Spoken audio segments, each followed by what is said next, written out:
The focus is on growth now that government has stabilized the economy. Promises of greater accountability from government in this year's estimates of revenue and expenditure. And in sports, Windies Pacers rewarded for their recent rout of England. Credible, balanced, committed. This is the CBC Evening News. Very good evening to you. I'm Lisa Broom with the CBC Evening News. In our top story tonight, government has its eyes focused on growth as Prime Minister Mia Motley says her administration has managed to stabilize the economy. She provided some insight into plans during the 20th anniversary reception for Sidel Bank and Trust Incorporated, as we hear from Kishmar Singist.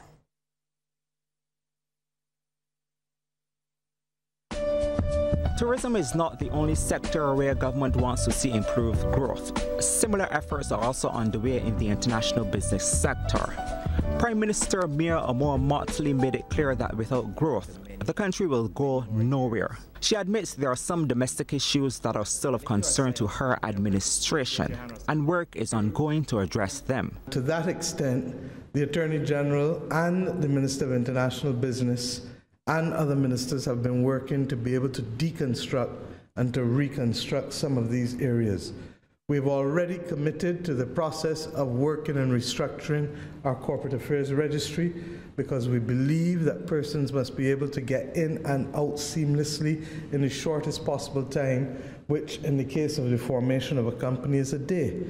And because of the work that we've done in national security, there's really no reason not to do it and not to shift the burden of proof, largely because we have all of the databases that we need access to in real time to be able to determine whether we can and should do business with persons. Prime Minister Motley reiterated that the actions of the international community made Barbados realize that its future is global. She therefore wants cooperation as Barbados moves forward with its marketing on the world stage. That product has to be buttressed in addition, not because of what our legislation says alone, not because of the tax framework that we've put in place alone, but our quality of life, our stability and security, and ultimately even our cyber security, all are part of the critical equation to be able to make people want to do business here and to make people believe that they too can see Barbados as their domicile of choice in engaging the world. Meanwhile, the Prime Minister's efforts to restore the country's fiscal situation and improve government efficiency have been welcomed by founder of Sidel Bank and Trust Incorporated, Adrian Mayer. We need you to continue the good fight to enable better business facilitation and eliminate crony capitalism and state capture at the touch points of governments that we deal with. In closing, you might ask, how have we done this? Well, we have a set of core values. The overriding reason, in my opinion, is we do what we say we're going to do. In other words, execution. This creates credibility. In that process, you build long-lasting, loyal and trusted client relationships. Senior management think like owners and make risk decisions for the long term. Sidel, meanwhile, is reportedly doing well in the Canadian market. Today, through organic growth and some acquisition, Sidel Asset Management manages more than $6 billion of discretionary assets for wealthy Canadians and institutions. It's been a remarkable success. In 2006, Sidel formed Sidel Trust Company, our first Canadian trust business, and opened an office in Calgary. And then lastly, as Adrian mentioned, in 2007, we set up Sidel Bank Canada, which is the first, and I believe only, Barbados-owned Canadian bank. Sidel Canada and its various businesses employ approximately 90 people in our Toronto and Calgary offices. Kishmar Singist, CBC News. Thanks, Kishmar. Well, the House of Assembly met earlier today for its usual sit-in. Attorney General Dale Marshall led off debate on a resolution to adopt the report of the Standing Orders Committee. Our Shane Jones joins us live now to give us an update on what today's discussions were all about. Shane? Hi, good evening, Lisa. You're absolutely correct. In fact, the AG revealed that ministers and senior public officers will now be called on to defend how they plan to use funds allocated to their ministries. The Attorney General says it's another step in government's efforts to increase transparency in public affairs. What is absolutely new is that minister must now leave his chair and sit in what we call the well of the chamber, and the minister will move to that space and be joined by his permanent secretary or permanent secretaries and his senior staff, and then an inquisitorial process will begin. And ministers, backbenchers, everybody in the chamber will have a period of 3 minutes to pose questions to the minister and or to his public servants about the details of the program. Well, Prime Minister Mia Motley says the adoption of the report will usher in a monumental change in the governance of Barbados. Ms. Motley says the time restrictions placed on the current standing orders often leave much of the Barbadian public in the dark. She believes there must be greater discussion about the expenditure in the heads. Even if you had only debated one head, everything has to come to an end. And the most ministers can do is to stand up and beg to move that their head stamp part and the amount that they're asking for be voted for in this chamber. So you could have the anomalous situation, the regrettable and unacceptable situation that after a whole week, sometimes the public of Barbados, as happened in the last 2-3 years, would only know anything about 2 or 3 heads. Prime Minister Motley stressed the time has come that ministers, permanent secretaries and technical officers must all be accountable for their budgetary requests. The Office of Attorney General this year will be bringing some new matters with respect to the establishment of additional criminal courts. This House will have the opportunity to ask, I don't want to say cross-examine, but it could well be a form of cross-examination. But to ask questions of the Attorney General and his permanent secretary and the Supreme Court Registrar and others on the functioning of the system, the demands on the system, and how the system can be made to work better by reason of the monies that the House is going to vote for them. Even more support for the resolution. Minister in the Ministry of Finance, Ryan Strawn, says an amendment to the standing orders will allow MPs to question projects that may directly affect their constituents. I believe it's important, sir, that as this change to the process by which the estimates will be examined and scrutinized, that every single member in this chamber would have that opportunity to pose those questions as it relates to the issues confronting their constituents. And I believe, sir, that is very important. Okay, listen to this. Minister of Energy and Water Resources, Wilfred Abrams, says both the budget and estimates debates have no relevance to most Barbadians. He believes the public just hears a lot of political speech, which leaves them no wiser of understanding what use is being made of the public purse. Minister Abrams is of the opinion that ministers must no longer be allowed to request funding without thorough discourse and examination. Last government, we would have seen ministers get up to speak on certain heads, and it is obvious that the ministers have no clue as to what was in the document in front of them. They had no clue as to what their ministry was purporting to spend money on this year. They had no clue as to what their ministry did with the money that was voted for it the year before. They had no clue. It was an exercise in futility. It was window dressing. It was a waste of time. Meanwhile, Minister of Small Business, Entrepreneurship and Commerce Dwight Sutherland has given his full support to the resolution. He says it's part of government's efforts to revamp the way the country is run. What was happening, you were doing things the same way for the past 10 years and getting the same result, which was no growth.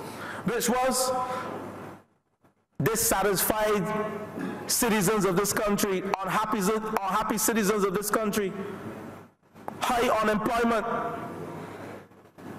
And I'm glad that the member for St. Michael Northeast has seen the light and has seen the wisdom, and indeed making us accountable. I'm not afraid of it.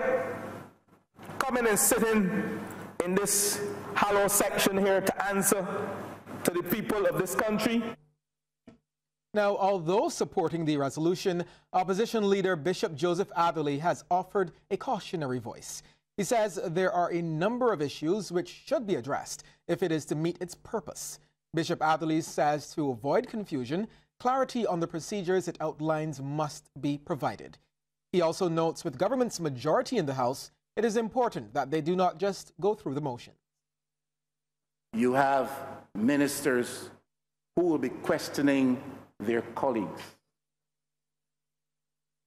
You have ministers, if this is taken seriously to its full and intended end, can run into conflict with their colleagues. I'm saying potentially there exists the possibility that you will have a clash of that precept and culture around collective responsibility and our pursuit of these objectives as outlined in this bill.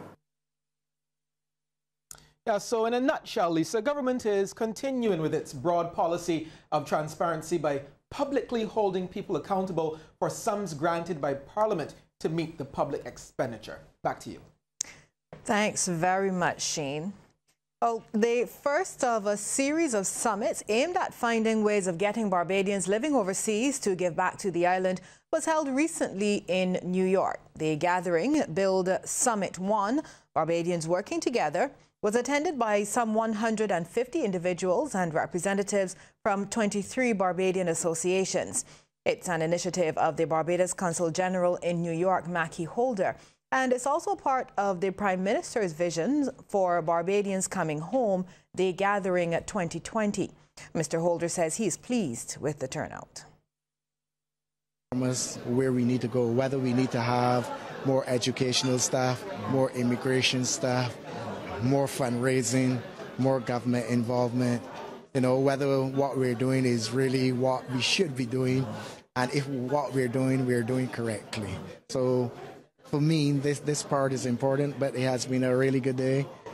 We've had some really good presentations and some great response, and this is the first of many that we plan to dot the landscape with wherever Barbadians are gathered together. Mr. Holder says the initiative has long-lasting impacts. If we don't get the younger generation involved in the DNA of Barbados, then once the current generation passes away, which is inevitable, then you have a vacuum that will never be filled. So that grounding, that show of excellence and holding up a whole set of different individuals and achievements. Not you know, everybody knows Rihanna, but we are achievers in every field. The first of a series of events aimed at bringing life back to St. Lawrence Gap got underway over the weekend. It's called the Gap World Music Series, and our camera was there to take in some of the action at the inaugural event.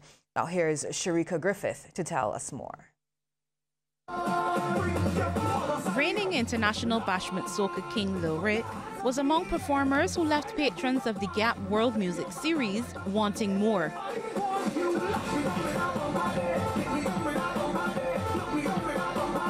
Public Relations Officer DeCarla Applewaite explains the concept. The St. Lawrence Gap has been known as the epicenter of entertainment in Barbados. It's still known as the epicenter of Barbados. But we're also disappointed when we come down to the Gap and we can't find something to do. So the mission of this project really is to get patrons, get back to the Gap, define the Gap again as the major place any day of the week that you can get quality entertainment. Creole music took center stage for the night, and pioneers of the genre, the WCK Band, best known for the hit Balance Batty, was in attendance. Bass player Keith Goddard says music has definitely evolved in the 30 years since the band was established. We're more into the age of technology right now. Before you find like the musicians will be playing, straight, we're basically just a drummer, bass, keyboards and whatnot and so on. Right now the technology has enhanced a lot I should say, and we're just taking advantage of it. Bandmate Brenton Vidal says Creole music has been influencing countries like Barbados and Trinidad for decades. He says music lovers can expect more Creole soca fusions this year. I notice right now you guys have something you call bashment and sweet soca. So you're going to see a lot of collaborations right now, because right now the Creole music is getting the recognition it deserves. So I want to say hats up to Alison Hines for the first ever collaboration with and big ups to Marshall Montano and all the others that collaborate with us. The initiative has gained major support from local entertainers. From a scale of 1 to 10, I'd give the organizers a 12 because it is brave and bold to even try to put on something in these harsh economic times. To even try to host an event like this is a brave move. And hats off to them, and I hope they continue to do it. This is great for tourism because when you're in St. Lawrence Gap, you're coming here, and this is the cornucopia. This is our Bourbon Street. This is our New Orleans. So St. Lawrence Gap is your burger, your fish, your big deal, but it's entertainment, it's duck band, still. I had Dance in Africa here tonight on the cusp of celebrating 30 years. And Lil Rick, the reigning international bashment soca king, the sweet soca king. Listen, you're really coming here to embrace the tourism or tourism product, and it is good for the Gap. The organizers plan to hold at least one main event each month for the rest of the year. This includes a tribute to women in entertainment next month in recognition of International Women's Day, celebrated on March 8th. Sharika Griffith, CBC News. Thanks, Sharika. It appears the Barbadian experience has won over the students of the University of Delaware, who recently completed their internships in Barbados. Many say it was a learning experience and that they were moved by the warm hospitality of Barbadians during their stay. Well, today was the day to say their final goodbyes as the group left for the United States. Associate Professor of Human Development and Family Sciences, Dr. Norma Gaines-Hanks, says their partnership with the island began in 2005 and has been a success. Hundreds of students have interned here, and many have returned on vacation or even on their honeymoons. Well, Dr. Gaines-Hanks says the aim of the program is to expose the students, many of whom are interested in the field of social work, to different cultures. An amazing opportunity for them to learn not only about Barbados and the culture, but also about themselves. And that's the whole focus of service learning, is that there's that reciprocity. And so a lot of them are developing into human service or social work professionals. So they've learned to work with people that are different from themselves, and it's an opportunity they might not otherwise have at home. Students Alexa Craig and Caitlin Bobis enjoyed their experiences at the Sharon Primary School as well as the HIV/AIDS Commission. They said they've learned a lot from the experience. I learned to be kind and to always saying good morning to everyone. We don't do that in the U.S. Everyone here is just, they lend a helping hand, which is such a good experience and such a good lesson to take back home, to always help out, to always be there for someone, whether you know them or whether you don't. This has been an eye-opening experience. I feel as if I would have never gotten this opportunity in the States, so I'm so appreciative that I got it here. Your country is beautiful and very welcoming. I've been outside the country, and this is the first country that's actually very welcoming, and it made me feel like I was a citizen here, and that's an amazing feeling to have. Everyone is just so nice and kind, and I'm not ready to go back to America. I don't want to go back.